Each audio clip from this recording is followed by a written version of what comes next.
Hi everyone, in this video I will be showing you the 5 basic steps you need to know as a new beginner for Premiere Pro. Without further ado, let's jump straight into the video. But before we get started, don't forget to turn on notifications and hit that subscribe button for more videos. Alright, as you can see I'm in Premiere Pro. Now to import a video into the Premiere Pro project of what we are working on, you just simply go to file, which is over here, and just click on import. As you can see, you can just simply click on whatever the video or the clips you want and click on import. And then on the left side you can see the video you have imported, and then you can move this little blue color piece and check if this is the video you have imported. The second step is to create a sequence. So to create a sequence, what we got to do is go again to file and click on new and click on sequence again. So as you can see, there is different types of sequence which you can create. If you're using a digital SLR or Canon, whatever the sequence is there, you can check for it and use it. But what I recommend you to use is the HDV 1080i30, because that will easily track your size of the video and change its sequence automatically. So as you can see, the sequence is right over here, and now what you got to do is drag and drop the video, and these little things pop up, the clip changes. So you just click on change sequence settings, so it just changes, and now you can just simply play the video.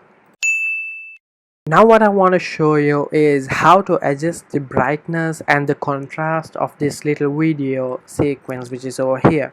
To adjust the brightness, what you need to do is click on this effects panel in this left side.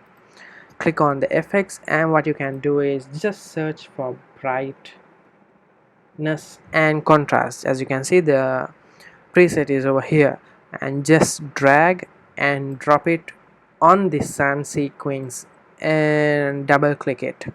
So now what you got to do is go to the effects control of the video which we are editing. As you can see, we are moving both sides of the video, and you can just simply increase the brightness or decrease the brightness from here, and maybe increase the contrast a little bit or decrease it. And yeah, we have adjusted the brightness for the video, and now you can see the difference. Alright, so now I want to show you how to crop out things you do not want. Like for example, if we do not want this beginning of the video clip, what you got to do is go to the tool panel and just click on razor tool.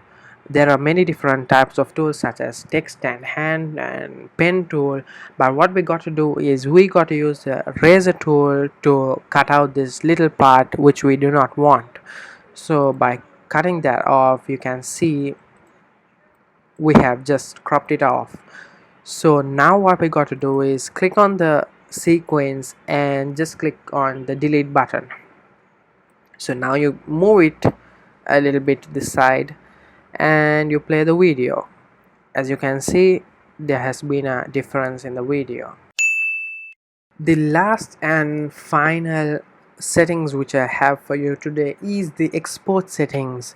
To export your video into a MP4 format and a 1080p maybe, or a 4K video quality made video, what you got to do is click on file again, come back to export and media.